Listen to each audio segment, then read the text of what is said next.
¿Cómo están todos? Bienvenidos a 24 horas. Siguen apareciendo detalles de la trama de corrupción de Odebrecht. Teleamazonas tuvo acceso a los documentos enviados por Estados Unidos y que sirvieron de base para que la Fiscalía pida la prisión del vicepresidente Jorge Glass y el juez la acepte. Se trata de correos electrónicos y transacciones que resultan coincidentes con el testimonio anticipado de José Concienciado Santos Filo de Odebrecht.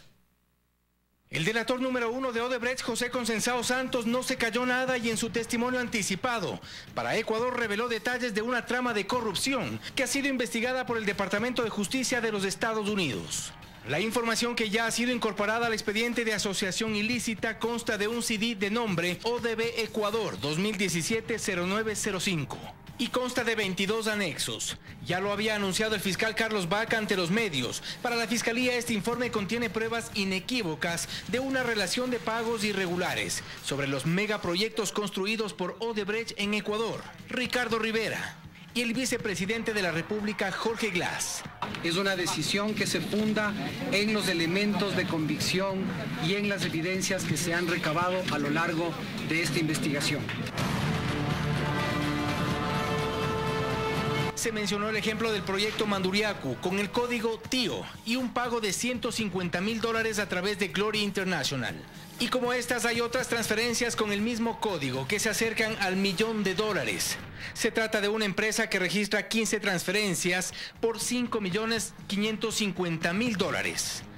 Pero hay otros códigos utilizados por Odebrecht para estas transferencias y triangulaciones. El código Bambi, Profesor, Portugués, Miami, Primos, Black Level y otros.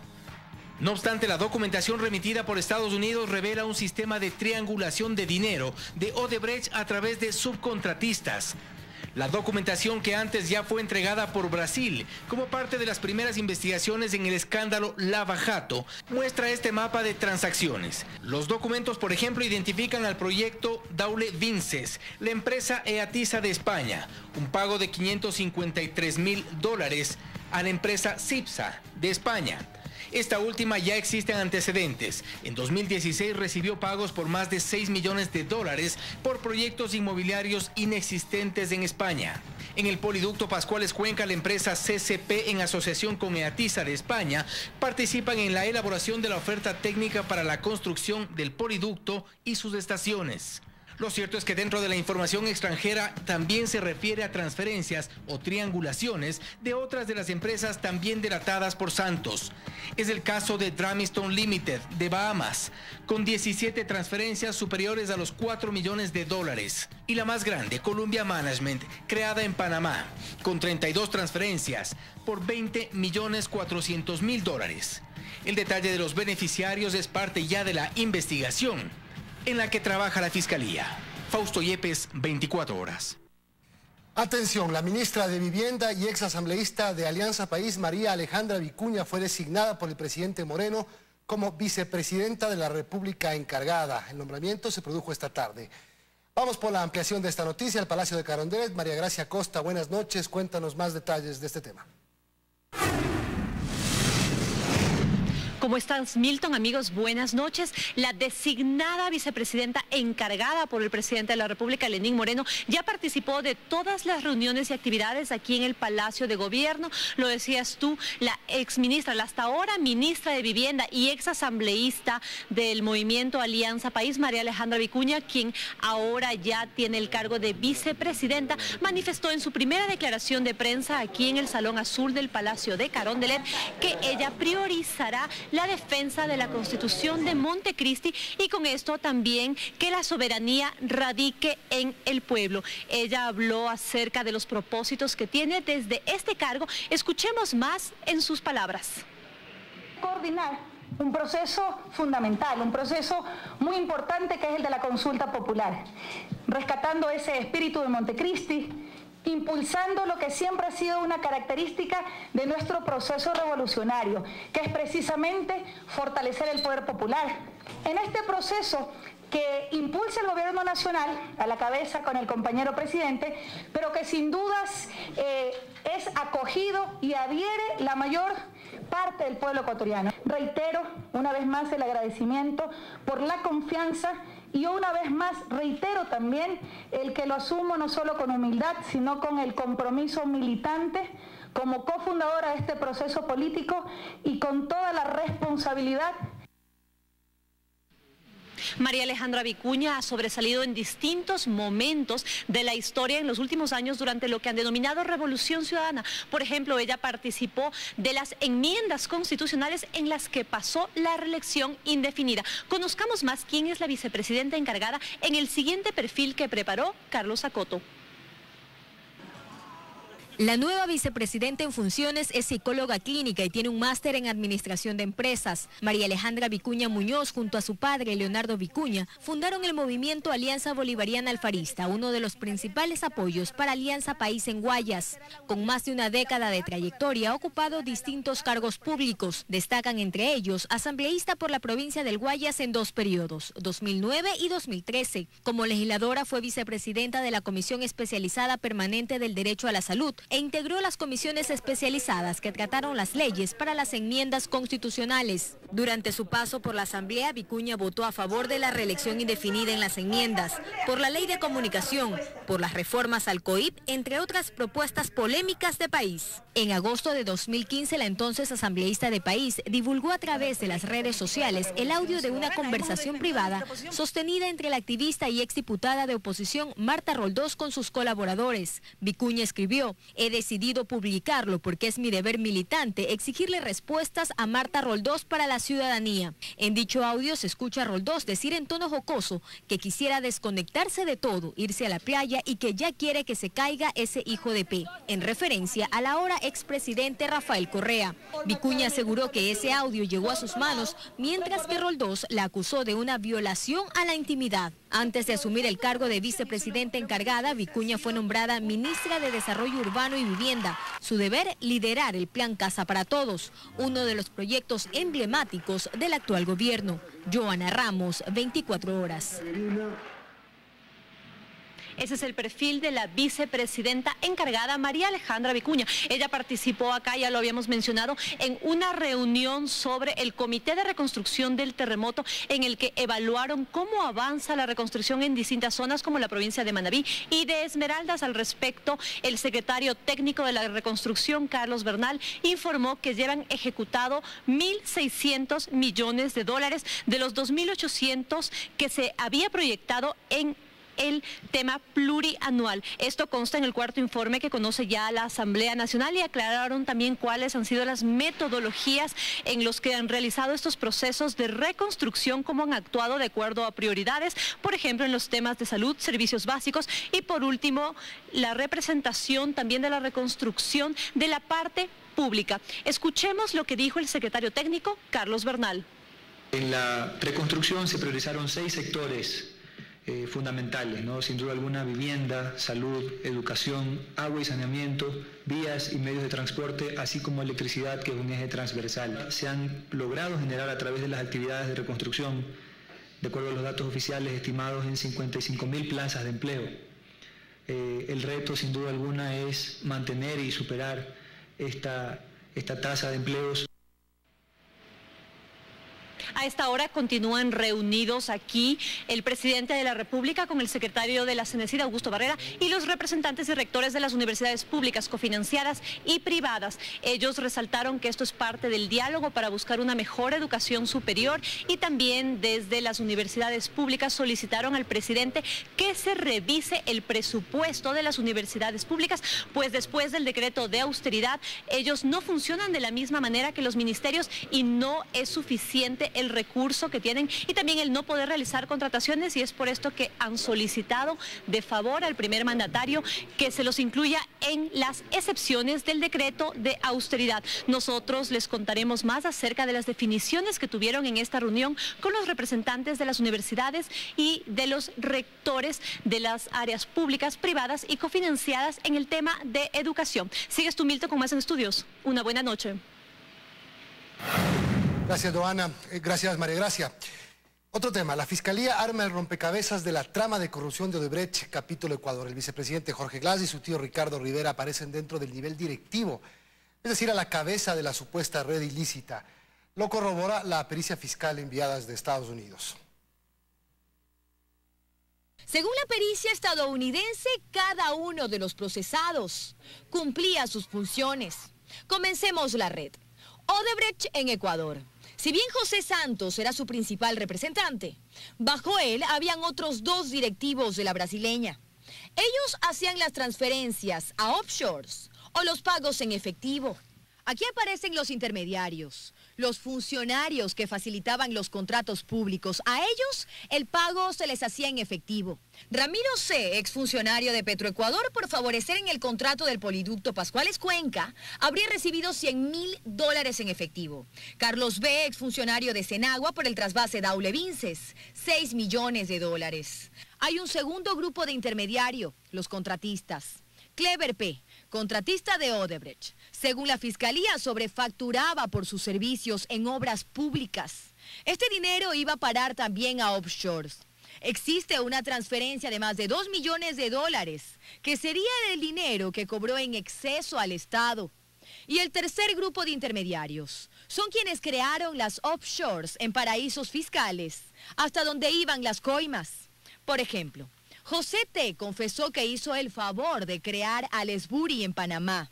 Eso por un lado, pero también confesó que usó a Ceybank para obtener el dinero que entregó a los funcionarios públicos.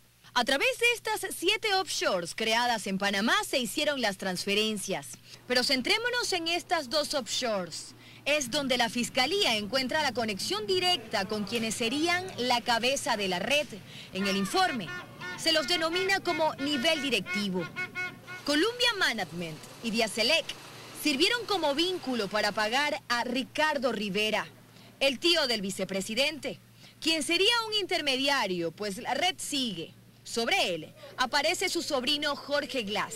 La relación, según la Fiscalía: chats, correos, conversaciones y documentos generados por la vicepresidencia, encontrados en poder de Ricardo Rivera.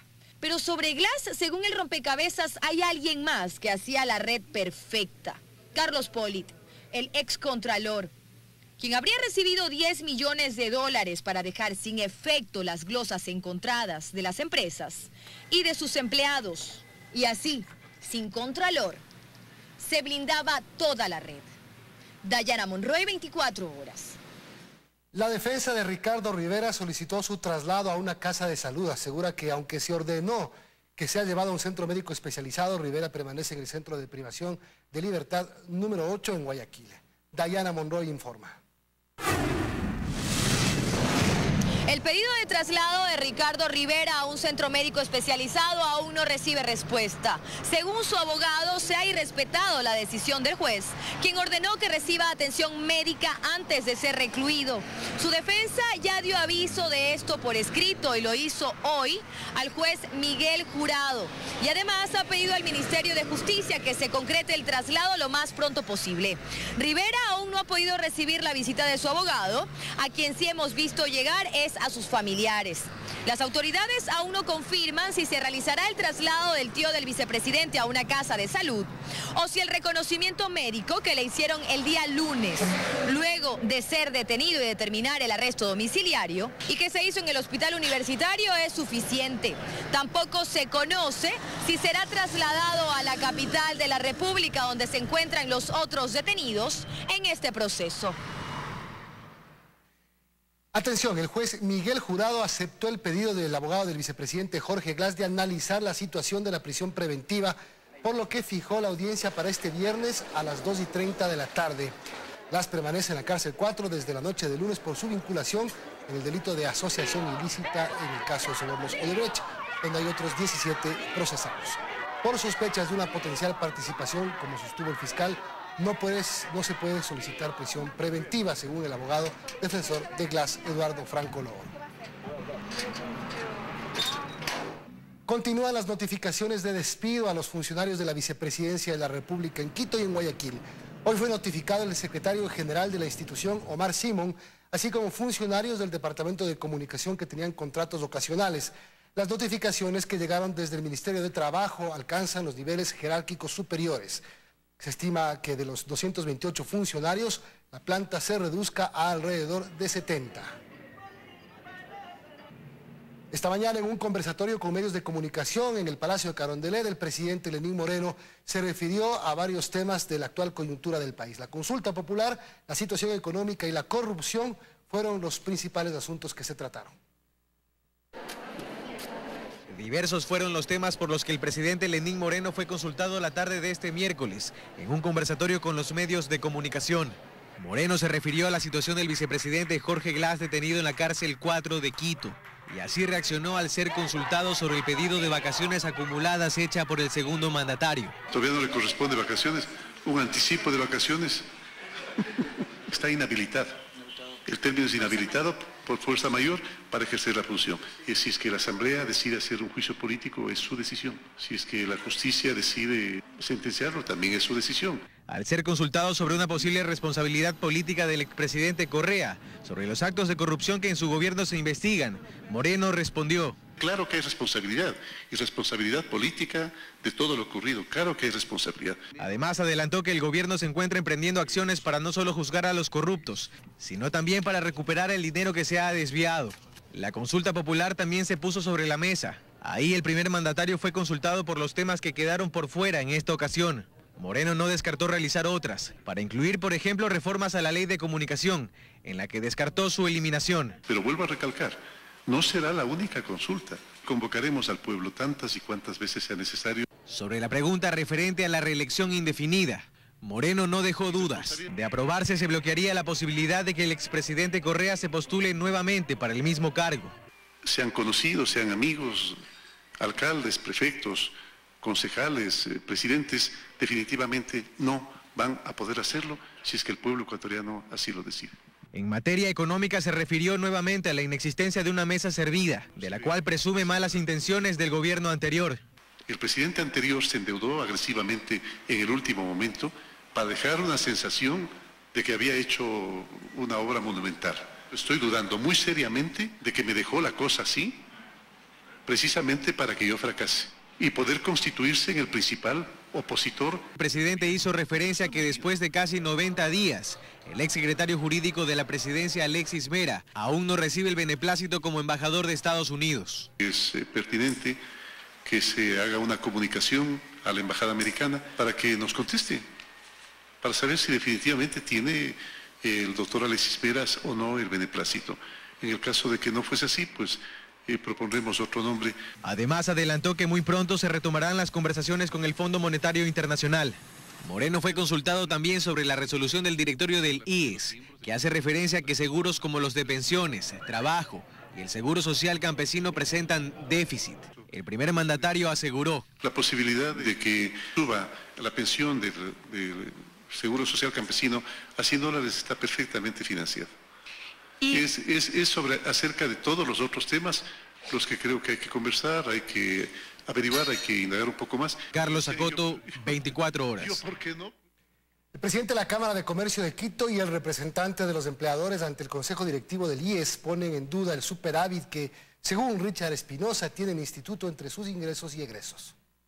La Cámara de Comercio de Quito no está muy convencida de que el IES registre un superávit entre sus ingresos y gastos después de que Richard Espinosa en el anterior gobierno decidiera cambiar la distribución de los aportes del Fondo de Pensiones al de Salud, que presentaba un déficit en 2015. En el Seguro General, contemplando todos los seguros que se derivan de este, tenemos un superávit actual de 800 millones. Yo diría, pregúntale a Espinosa dónde está el superávit. Hoy la Cámara de Comercio de Quito propició una reunión con el delegado de los empleadores al Consejo Directivo del IES, algunos asambleístas y el representante del Comité Empresarial para analizar el tema. Estamos haciendo un pedido para que se arme una mesa de trabajo dentro del Consejo Consultivo Productivo y Tributario para que se analice por medio de diferentes sectores la situación actual del IES y del BIES. Es decir, ellos sospechan que los dineros que maneja el BIES,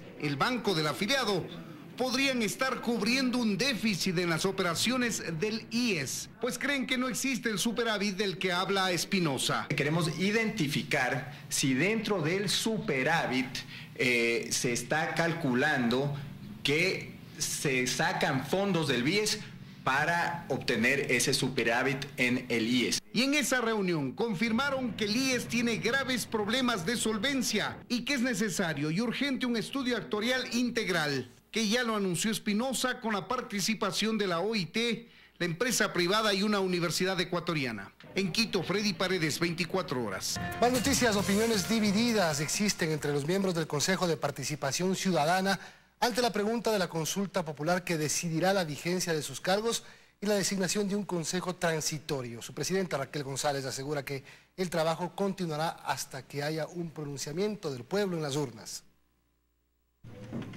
Es la segunda pregunta de la consulta popular la que definirá el futuro de los miembros del Consejo de Participación Ciudadana y Control Social, instancia que ha sido fuertemente criticada, y no solamente por actores políticos de oposición. No sé si por falta de empoderamiento, no sé si por exceso de autoritarismo por parte del Ejecutivo, no estaba cumpliendo a cabalidad con su función. Y por eso se consultará a la ciudadanía sobre el cese de las funciones de sus 7 miembros y la designación de un consejo transitorio que entrará en actividad hasta las elecciones seccionales de 2019. Yo sé que eso otorga discrecionalidad, pero créeme, Carlos, que van a ser los mejores hombres de la patria. El escenario divide opiniones entre los miembros del Consejo. Jamás puedo estar en contra de un pronunciamiento de toda la ciudadanía. Si es que se va efectivamente a designar, ojalá que se mejore. No estoy de acuerdo en la designación a dedo de funcionarios públicos. Yo valoraré el momento en que tenga que dar un paso al costado. Yo no tengo por qué renunciarlo. Yo gané un concurso de méritos de oposición. Raquel González, presidenta del Consejo de Participación Ciudadana, asegura que se seguirá trabajando con normalidad al margen de la agitación política y defendió una vez más la gestión del Consejo que preside. En el caso del Contralor, que se nos quiso endilgar o asumir una responsabilidad personal de uno de los designados, nosotros demostramos de que los concursos son transparentes. Dicen que esperarán el pronunciamiento en las urnas y que no entrarán en campaña alguna. Carlos Acoto, 24 horas. Hasta el 10 de octubre el presidente de la República deberá pronunciarse respecto a la viabilidad de las 139 propuestas que presentó el Consejo Consultivo Productivo y Tributario. Autoridades del sector se muestran optimistas ante la posibilidad de que los 5 ejes logren su aprobación. Tras un diálogo de más de 2 meses, el proceso para la toma de decisiones por parte del presidente Lenín Moreno llega a su plazo final, pues el 10 de octubre dará a conocer los planteamientos que aprobará en cuanto a la política económica. Lo importante de esto es que aquellas medidas que se tomen van a ser pensadas de manera integral. Expectativas favorables hacia promover la combinación de 2 principios, justicia y transparencia fiscal. Entre las propuestas más relevantes que presentó el Consejo Consultivo Productivo y Tributario al primer mandatario, se planteó el reformular el anticipo del impuesto a la renta. Hay un exceso del anticipo mínimo sobre ya una vez que termina el año de 230 millones. El impuesto a la renta recauda alrededor de 4.000 millones. Otro tema de gran importancia, consideran, es la eliminación gradual del impuesto a la salida de divisas. Al menos del sector exportador, este impuesto está generando una pérdida de competitividad, porque si yo tengo que comprar materia prima, insumos y demás, tengo que pagar ese 5% de ISD que ya me hace menos competitivo a mi producto. Según el director general del Servicio Nacional de Aduanas del Ecuador, el incremento de las importaciones ha generado un repunte de la economía en el segundo trimestre del año. En alrededor del 22%. La modificación de la ley de plusvalía también tuvo un lugar importante entre sus propuestas. Sin embargo, esta ya tomó una vía por la consulta popular. En Quito, Daniela Valencia, 24 horas. El Consejo de Administración Legislativa no dio paso a la solicitud de juicio político en contra de Gustavo Yalc. La oposición presentará un nuevo trámite en contra del titular de la Judicatura, pues sostiene que no se han valorado las pruebas. Como vergonzosa calificó el asambleísta Bernal la decisión del Consejo de la Administración Legislativa al bloquear la solicitud de juicio político en contra de Yalc. 5 de los 7 asambleístas negaron el pedido porque las pruebas no fueron suficientes. Ni siquiera manifiestan en el documento de que no aceptan las pruebas, simplemente las inobservan. Según Bernal, presentaron 40 pruebas, además de 20 expedientes donde se cuentan las denuncias de jueces destituidos. El oficialismo no quiere que haya una fiscalización a la forma como desde el Ejecutivo anterior se metió las manos y los brazos en la justicia ecuatoriana. Creo insistirá en un nuevo juicio político. Entonces que hagan bien las cosas, que presenten como determina la ley, que cumplan con los requerimientos, las pruebas que correspondan. Desde la oposición no creen que esto pase con el pedido de juicio político contra Glass. Dicen que han tenido acercamientos con asambleístas de Alianza País. En los corredores nos dice que es absolutamente injusto para ellos seguir metidos en un proceso de defensa de un caso de corrupción en los que ellos no son parte y que evidentemente se sienten incómodos con lo que está sucediendo. Van a tener que hacer como han hecho todo el siempre, contar con los votos que tiene, porque en el bloque hay decisiones precisamente de asumir cualquiera que sea esta decisión, incluido todas las posibilidades de fiscalización, pero como bloque. Pero, asambleísta, ¿qué pasa si la solicitud de juicio político del vicepresidente llega con firmas de asambleístas de país? Bueno, no voy a hablar de supuestos, esperemos a que eso suceda. Mientras tanto, el bloque de Integración Nacional se unió al pedido de juicio político contra Glass. Se estima que la solicitud sea oficial la próxima semana. En Quito, Andrea Samaniego, 24 horas. El ecuatoriano Juan Esteban Arellano fue detenido en Colombia por las investigaciones que se llevan adelante por los llamados papeles de Panamá, según el fiscal delegado para las finanzas criminales de Colombia, Andrés Jiménez. El representante legal de Mossack Fonseca, Juan Esteban Arellano, será investigado por los delitos de falsedad ideológica en documento privado, enriquecimiento ilícito, lavado de activos y concierto para delinquir. Arellano también inició operaciones de Mossack Fonseca en Quito. 8 heridos deja un amotinamiento en el centro de detención provisional de Quito. 2 grupos se enfrentaron esta tarde. Los heridos fueron trasladados al hospital Pablo Arturo Suárez. Que escuchamos unos gritos y luego dijeron amotinamiento y nos hicieron salir a las personas que estábamos con los médicos y todo. Ella se encontraba en el interior del CDP porque uno de sus familiares está en tratamiento médico. Dice que todo empezó a las 4 de la tarde y pudo ver los primeros heridos. Vimos nosotros a 4 personas que sangraban ahí, así en la cara, sí. Pocos minutos después de las 4 de la tarde, comenzaron a llegar paramédicos de la Cruz Roja, del Ministerio de Salud y de los bomberos. 7 ambulancias en total. Había mucha tensión. Familiares de los reos llegaron y la preocupación era evidente. Justo le timbré y alzó el teléfono y oí que disparaban. Conocimos que en esta cárcel hay 2.108 privados de la libertad. Los familiares aseguran que aquí el hacinamiento es terrible. Era necesario la presencia de gente especializada. Llegaron personal del GOE, del GIR, de criminalística. En total la policía movilizó 250 uniformados. Se logró tomar el control de un diagnóstico inicial. Se conoce que 2 grupos antagónicos al interior protagonizaron una pelea, producto de la cual existen 8 personas con heridas menores. 2 horas después del enfrentamiento, los 8 heridos fueron trasladados al hospital Pablo Arturo Suárez. Se investiga cuáles serían las causas de este amotinamiento. Quienes estuvieron en el interior indican que se habría producido un robo en el comisariato del CDP, en el sector del Inca, norte de Quito. Nelson Carrera, 24 horas. Trágica noche en la cooperativa Sergio Toral, en Guayaquil. 2 hermanos murieron carbonizados en un incendio que consumió su domicilio. El fuego también destruyó otro inmueble y dejó a una familia en la calle. A los habitantes de la cooperativa Sergio Toral noroeste de Guayaquil, donde ocurrió la tragedia, los invadió la desesperación por rescatar a los niños. Por más que lanzaron agua, no lo lograron. Elementos del cuerpo de bomberos apagaron el incendio después de varios minutos y entre los escombros encontraron a los hermanitos Taylor Joel, de 2 años, y Elías Moisés, de 5, totalmente calcinados. Los infantes estaban abrazaditos en una cama. Yo solo escuché a un bebé que él decía, mami, ayúdame, más pequeñito, mami, porque él hablaba clarito. En medio del flagelo, la hermana de los pequeños fue rescatada por su padre. Ella no mejora, su cuadro es delicado. El hombre de 25 años, quien arriesgó su vida por su hija, las llamas lo alcanzaron. Por sus heridas profundas, lo derivaron del hospital universitario a la unidad de quemados del hospital Luis Bernaza. ¿Y los padres dónde estaban? Ellos fueron a comprar en la merienda. Vecinos de los damnificados se unieron. Entre ellos recogieron dinero, donaron ropa, víveres y una cama. Además, la vicealcaldesa también se hizo presente con ayuda. Vamos de inmediato también a donar 2 casas de Hogar de Cristo con una línea blanca completa para cada familia. La ayuda continuó llegando. La gobernación activó a las entidades del Ministerio de Salud Pública y al MIES. Lo que más puedan ayudar a mi vieja. Mientras que la Fundación Albergue de Niños Oncológicos FANO se contactó con con la madre de Angie, la pequeña de 11 años que se debate entre la vida y la muerte. Fano se puso a la disposición en llevar a la criatura a Boston, Estados Unidos, para que le realicen los injertos y cirugías necesarias, totalmente gratis. La ayuda también cuenta con el pasaporte, visa y viaje. Paul Tutibén, 24 horas.